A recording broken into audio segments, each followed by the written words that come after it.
No, that ain't right. Hold up. There we go. Hey, hey, hey. How you doing, ladies and gentlemen? I'm your humble host, Fizz Ed Music, and this right here is Urban Politics. I want to thank you all for liking and subscribing as you do. Please, as soon as you have a chance, take a little cell phone over to YouTube, like and subscribe. Fizz Ed Music, Urban Politics. But without further ado, ladies and gentlemen, I want to jump right into it like a car and drive because there's all types of tasty and delicious politics to sink our teeth into. Number one, let's talk about the buffoon of the hour, Elon Musk. Do go on and on about this guy. I think a lot of people think because he's a billionaire, he's intelligent. One does not equal the other. Just because a guy has a lot of money does not mean that he knows anything. I think that this guy is just a guy who fell backwards into a ton of cash. Doesn't necessarily mean that he's intelligent at all. I don't think he is, right? So there's that. Elon Musk basically is a billionaire jerk, right? He tells the MAGA people that we have to continue to employ immigrants to do these tech jobs. Americans are too stupid. Says that to all these people who've been following him in this MAGA movement, right? He said American colleges don't even match up to other countries' high schools. Said Americans are too stupid and he's not going to train them. And then the MAGA people, they got upset about that.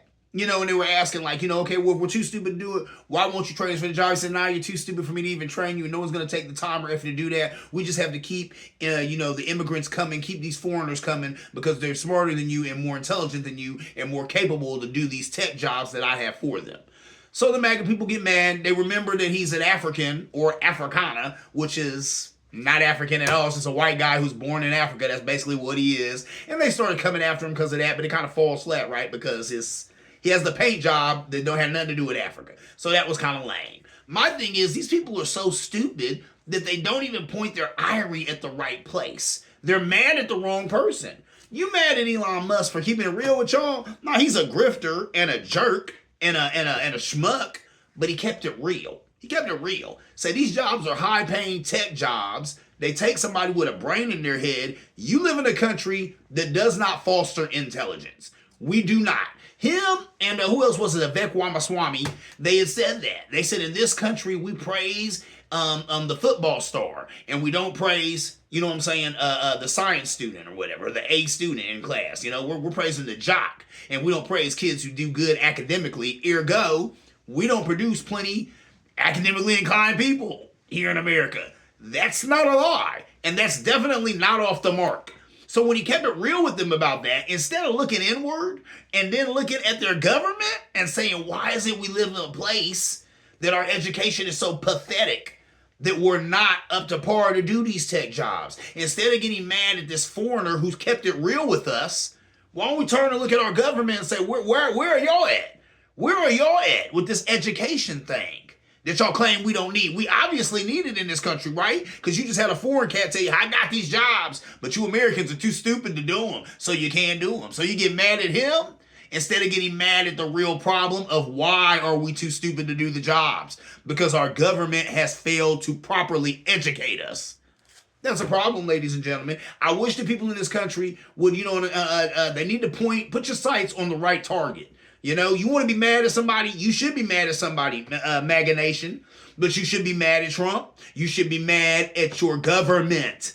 And it ain't just Trump. This has been going on for a real long time. They have made education inaccessible in this country on purpose for a long time. It's been going on for years. This guy's just pointing out a side effect of it, that we have these good high-paying tech jobs that most Americans can't even do because they don't have the education for them.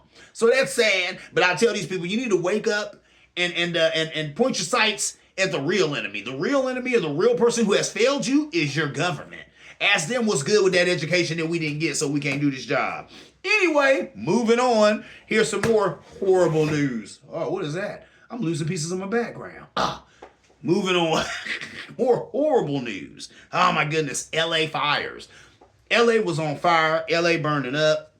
It was wild. We all saw it. It was sad. Rich people lost their homes. Poor people lost their homes. There's some people online actually taking delight in rich people and famous people losing their homes. A tragedy is a tragedy no matter who it happens to. Okay, if a guy with $1,000,000 lost his home, that's a tragedy. If a guy with $100 lost his home, that's a tragedy. Okay, and we should always have the humanity in our spirit to care about other people who have lost things. You know, so that's what's up with that. You know, we can't be sitting here and saying stuff like, yeah, they deserve it. Why? Because they did well for themselves, because they happen to have a whole lot of money, so they deserve that tragedy. Nobody deserves that tragedy. So Trump and the GOP blaming these fires on Gavin Newsom, of course, because he's the Democratic governor of California. Who else they gonna blame? Say it's all his fault. And the Democratic Party. And then if you watch Fox News, they want to blame the lady mayor and a lesbian fire chief. So of course there's a lady mayor of California and there's a lesbian female fire chief in California. And they were saying they're the problem, right? They're the problem. We'll get to why they claim they're the problem.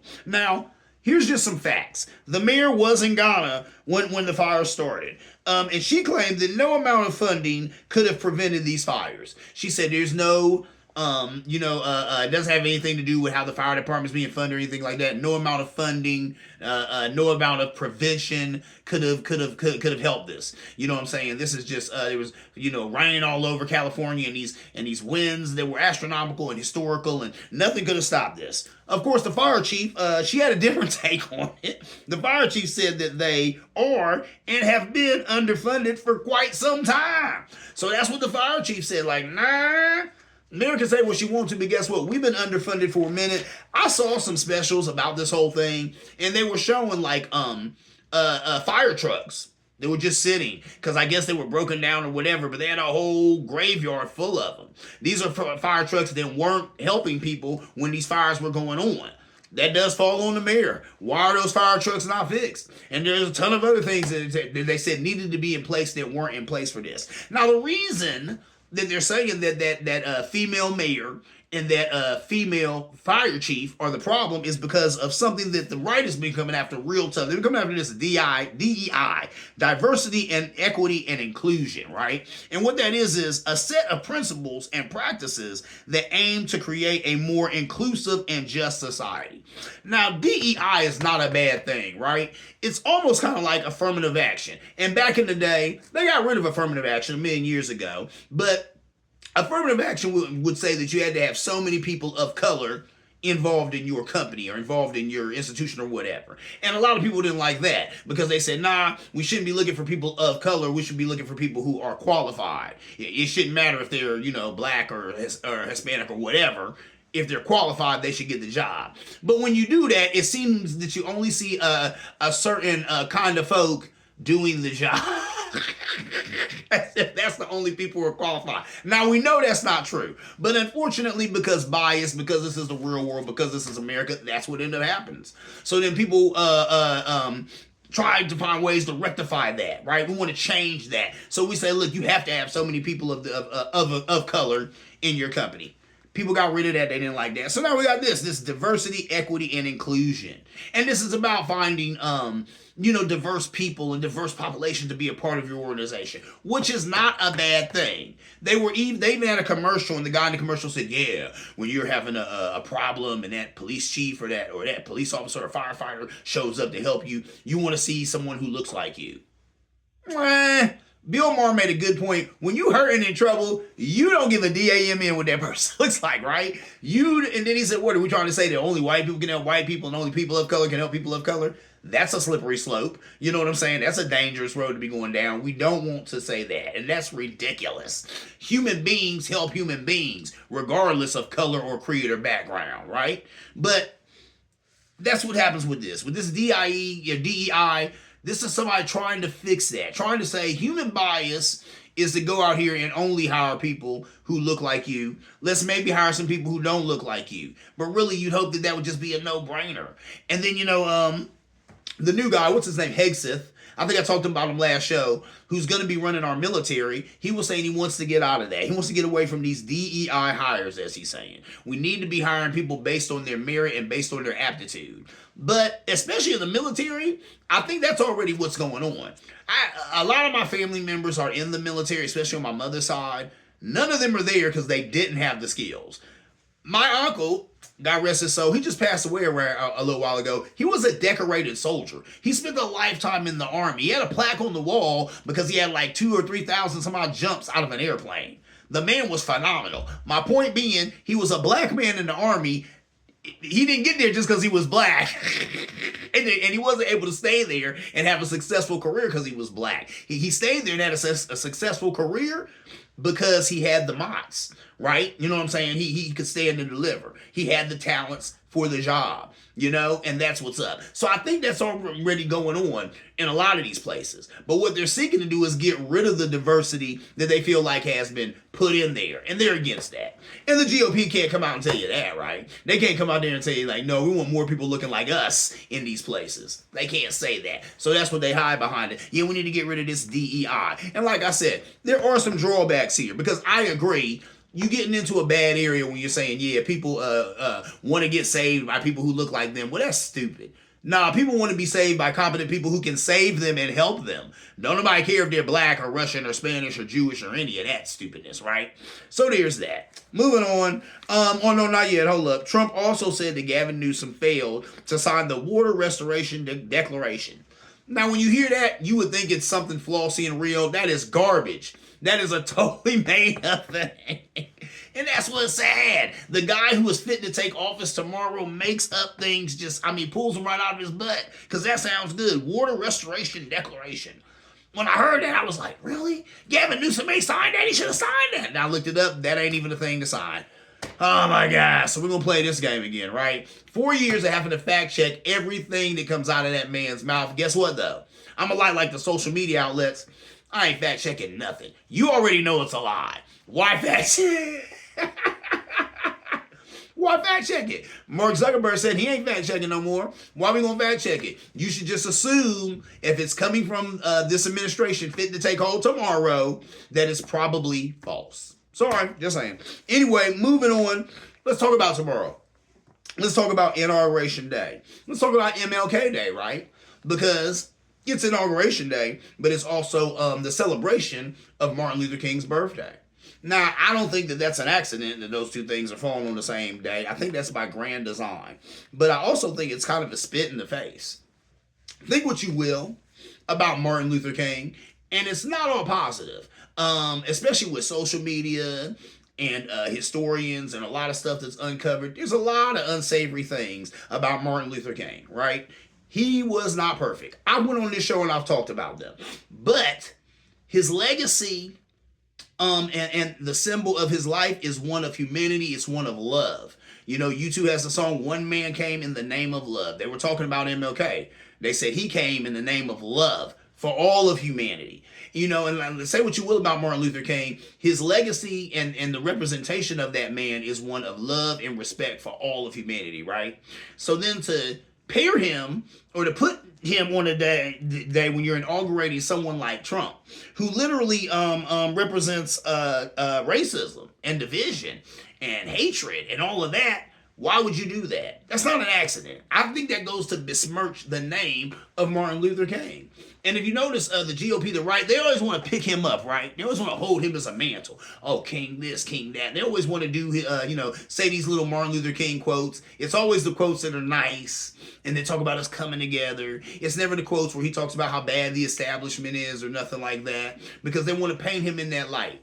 They want to paint him as this character who wasn't really mad at the way things are. And he was, especially in the end there. They said like the last year or two of his life, he wasn't liked much at all because he was a lot more outspoken about how disgruntled he was and about how maybe he had integrated his people into a burning house. He did. It is what it is. We know now what he thought then, right? So it is what it is. But that's just the point that they go there with that. And, man, to besmirch the man's name, and then they go and they find some black artists to help, right? So people performing at the inauguration. Snoop and Soulja Boy have already performed, and it's been all over the internet. They showed Snoop there DJing by himself for himself with the crowd looking at him. And now Elon Musk is talking smack about him. And then they said people on the left are talking smack about him. And so just everybody is going in on Snoop. I swear they did that on purpose. Especially, specifically with Snoop, because he had that video where last time he was coming out about Trump this and Trump that, and you this and you a coon this if you perform for Trump and talking to other black people. They definitely wanted to get him, and once they got him to do that, they made sure to record it, and now they're going to make sure to drag him for it. But he did it for the money. He did it for the money, what a lot of us do. A lot of us feel these days like, hey, if his money was justified, did he get paid? Bro, he got paid. It's justified. I hate to say, man, integrity. You can't put a price on integrity. And he lost a whole lot of integrity doing that. Lost a lot of cool points. Soulja Boy sitting there trying to defend it. I guess he did the performance with him or whatever. Both of them are schmucks to me for that. I'm just like, come on, man. Come on. If you don't stand for something, you fall for anything. And I get it. And I've gone on record on this show as saying as much. I'm talking a whole bunch of crap about these brothers. I ain't done yet. Hold on, look, Nelly, he's going to perform. Ashanti, they said she going to do something. Rick Ross, the biggest boss. He'll be at the inauguration. Then they said some of these people will just attend events, whatever that means. Rod Wave. Why will you be attending events at the Trump inauguration? Kodak Black, I mean, he did get that guy to jail. So, I mean, and Kodak Black, man, I was starting to like him, but now I'm kind of like not liking him no more because he's doing this, but I guess I get it. The man did get him out of jail. 504, he's got a few joints I've heard before, but, you know, it won't be that big a loss for me not to listen to him anymore. I won't listen to him like that anyway. But it's just really, really sad that all of these guys were bought. And I wonder if even one of them thought about what I just talked to you about. I wonder if even one of them thought about the fact that you're about to do this on the day that you would celebrate Martin Luther King's birthday, and you don't think that that's interesting? You know, you don't think that that's an interesting coinkydink? You know, you don't think that somebody set that up, you know, to try and ish on the memory of Martin Luther King? Right? Yeah. It probably did cross their mind. But then they got to look at that check and they forgot all about that, right? So I don't know what to say about that, ladies and gentlemen. Like I said, I go on record as saying, hey, look, I'm coming at these guys pretty tough about it, but let's see how I act when $1 million is waved in front of my face. Let's see if I have the testicular fortitude, the courage of my convictions to be like, nah, I'm not going out like that. $1 million, $2 million, $3 million. Lord have mercy. I ain't gonna lie, for $3 million, what wouldn't I? Listen. No. Some things have to be more important than money. And I think these guys kind of sacrifice some integrity with that. But it is what it is. Everybody's tripping off of that, right? Because Zuckerberg's going to be at the inauguration. All the billionaire titans will be there. Bezos, you know what I'm saying? Mr. Amazon, he'll be there. They're all going to be there. They're all cozying up to Trump. Trump was even saying, last time I won, people were running away from me. It was hard to get people to come to me and to draw nigh. He said, now everybody's coming at me, and it's even surprising him, because everybody wants a seat at the table of the devil, and they can't wait to do it. Tripping over themselves to get a seat at the man's table. Wow. We'll see what the next 4 years holds. It TI is what it TI is. I am your humble host, Phys Ed Music. This is Urban Politics. I want to thank you all for liking and subscribing. As you do, please, as soon as you have a chance, take your little cell phone over to YouTube. Like and subscribe. Phys Ed Music, Urban Politics. And as always, ladies and gentlemen, see you around like a donut.